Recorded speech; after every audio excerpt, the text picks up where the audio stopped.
Hello, this is Taha. And this is Anaina. This is Movie Masala. And we're here to yap at you about films we've watched recently. And today we're doing Paddington in Peru. Thank you for using PhotoMe. Thank you for having me. Please note that headwear is not permitted.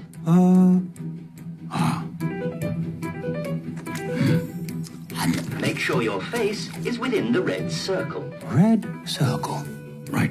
Commencing photos in 3, 2, 1.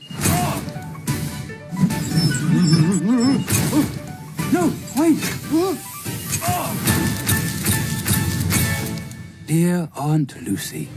Okay, starting off, my tagline for this is that Paddington in Peru, but there is no Peru in this Paddington. Oh, okay. What does that mean?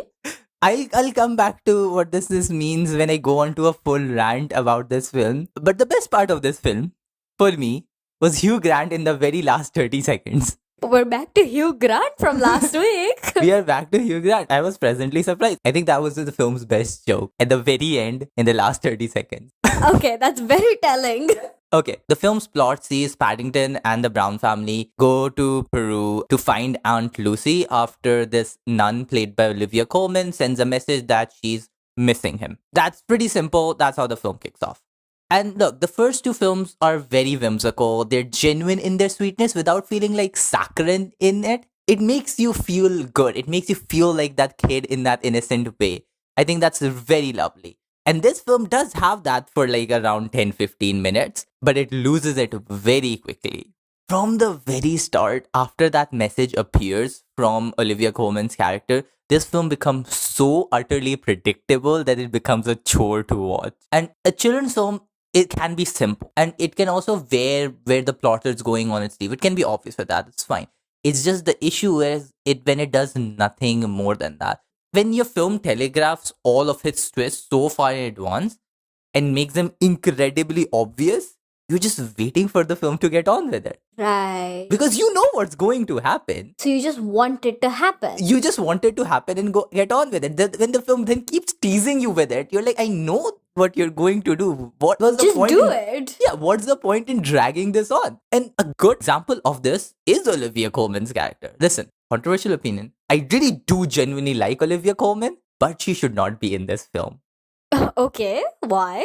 She is a British treasure. Completely agree. But if there's one person who can do a smile that you immediately clock that smile has mischief behind its eyes, it's Olivia Coleman. Right. But when she does that, you know she's so obviously the bad guy. So from the first 15 minutes, you know she is the villain. And she is already often typecast as an antagonist as well in a lot of media.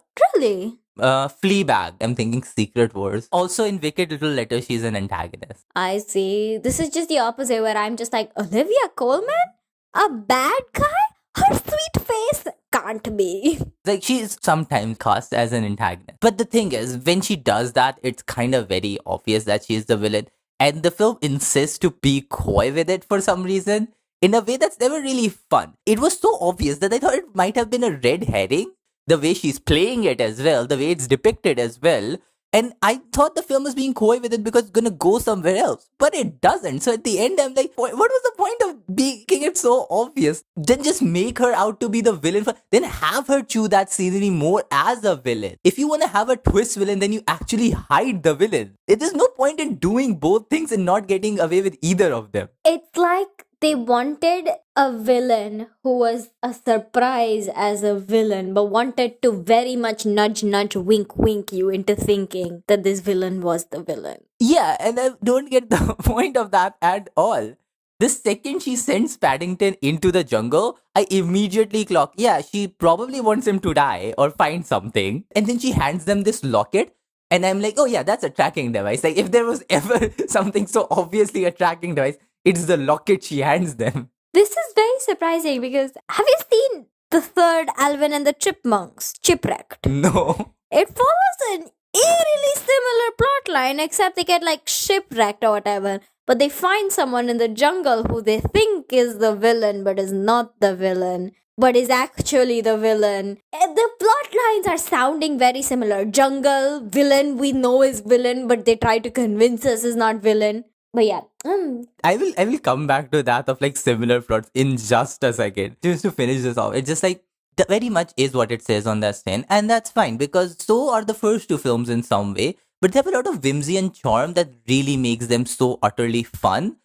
This one, you open the tin and it's just so bland that you're like, what was the point of this? Coming back to the idea of you saying this follows another film's plot. Antonio Banderas' character and Carla Tost play this father-son pairing who take Paddington on this journey in their boat. And it's literally, it feels the exact same plot line from Journey to the Mysterious Island. okay. I see it. I see the vision. Have you seen that film? No, I've heard of it. It's the same film of dad obsessed with gold to make his daughter's life better, daughter who just wants her dad to be with her. Difference is, that film is better. Okay. Journey to the Mysterious Island with I've seen that movie. It has Dwayne The Rock Johnson, it has George Hutcherson, Louis Guzman, and Vanessa Hudgens. Vanessa Hudgens and Louis Guzman played these fathers, and they played so well. It's so fun. And yeah, it's like a blatant copy of it. And Antonio Banderas is a good addition to this film. And so is Carla Tost, but they're not enough to really save this movie in any meaningful way. And it's done better somewhere else. So this again feels like another instance of a half-assed, bland, underdeveloped story of this film. Now is going to be my biggest rant. Oh, you thought I Jesus. didn't like this movie before. Now it's coming to the part of my main tagline of there is no Peru in this Paddington. Okay, continue. I'm very interested. I understand Paddington is from Peru originally. And this film has this idea of Paddington being like, oh, I'm both from Peru and a British person, right? And it's so utterly underdeveloped and it feels like a third grader trying to write an immigrant experience. And look, as two people from abroad living in the UK who actually genuinely like this country and want to live in it, this film should appeal to me. We are like a prime core audience for who this film should appeal to. And I am like, what was the utter point of this banality? Tell me it was written by a non-immigrant without telling me it was written by a non-immigrant. It was very much so. I think one reason why this film might be so lacking in all of its charm from the original is because Paul King's not back as the director, and Michael Bond, who created the character, is also not writing for this film. What's the point then? If you don't have the original director and creator involved in the making of it, and you're unable to take it forward in a good way, then just don't make the film. Money. The point is money. I hate it when capitalism ruins good things.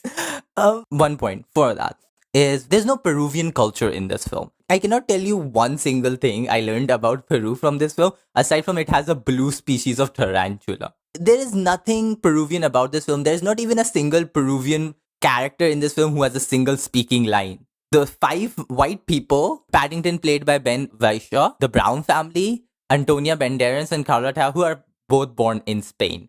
So there is not a single South American person even in this film with a speaking dialogue. The only South American people that actually exist in the film are in the background and never the focus even. Oh It's my not even God. that there is no person behind, there's no person in front of the camera as well. The thing is, I know some people are going to argue, but these are such complicated ideas to explain to a child. No child is going to understand that. No child is going to be bothered by the fact that there is no Peruvian character in a movie that is set in Peru. No, children know. The immigrant children exist. Immigrant children exist, and children in general know. And even if they don't know, don't you think it's the job of a children's movie to educate the children? Exactly. Hey, listen, if Avatar the Airbender can show you genocide, your children's movie can actually have some Peruvian culture in it. Okay? Oh, God. Why is Olivia Coleman's character working in this home for bears in Peru? Like, why is she there? Like, you could have cast actual Peruvian person to be working in Peru for that role. And she's somehow related to Antonio Banderas' character as well in like a long distance cousin kind of thing. And I'm like, completely unneeded. There's so many better ways you could have done this, which is just like you're making the film around the casting at this point, it feels. Colonialism. So a point in the film is Antonio Banderas' family has this gold curse and they're Spaniards who invaded Peru in the first time. But it's not something really ever developed. It's more played as a one-off joke. And that's kind of it. It never really has anything that makes you feel like, okay, this is why Paddington is from Peru. This is what Peruvian culture feels like. This is what Paddington brings from Peru. And this is why it's important for him to go back there. Exactly. So at the very end, when he's like, oh, this is my tribe, and the Brown family are like, oh, he's found his people. You're like, yeah, but what is specific about them aside from that they're bears who like oranges? There's so much like academic analysis of nationhood to go behind this, but I'm going to leave it alone. Exactly. It's such a British like paving of actual diversity and actual culture to just shape away into something of like immigrant story of like Paddington at the end being like, I'm from Peru, but I'm also from the UK. I'm also British, or like, this is my tribe, but you are my family, telling that to the Browns. And I'm like, sure, I understand that very genuinely as a message, but I don't see what do you bring back from your tribe aside from the fact that you're just a bear. I don't see how a North American brown bear would be any different than you are being in in British. That's my point. Like, if a Pakistani person comes to the UK, they're still a Pakistani person. They bring their own cultural places and they also adopt some. It's a mixture of that.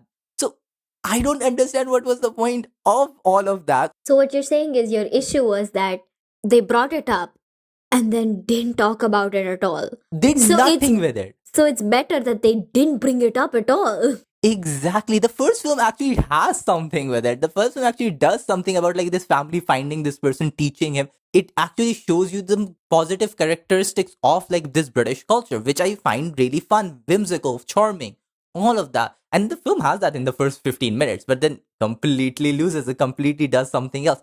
It just wastes its setting so utterly. And this film is shot in parts of Peru. I'm just like, what was the point of it? Just put it in front of a green screen if that's what all you were going to do with it. So yeah, it feels very rough.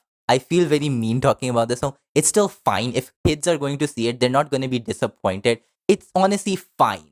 It's just so disappointing to me, specifically when you take that narrative as a person who that narrative really appeals to and just completely do nothing with it. You never want something that is beloved, that you like or have certain expectations from, and then it disappoints you so heavily that you're just like, I wish this just did not exist. I literally just wish this did not exist. So, yes, Hugh Grant at the end was the best part of this film and made me chuckle. He has a nice little cute post-credit scene, which is kind of like Ferris Bueller's Day Off. Of like, why? What are you still doing here? So yeah, It's cute. it's cute. It was fun. That is Paddington in Peru. So thank you for listening to this episode of Movie Masala. This podcast is produced entirely by us, musical assets from Pixabay. Thank you for listening and hope you tune in again next time. Bye bye.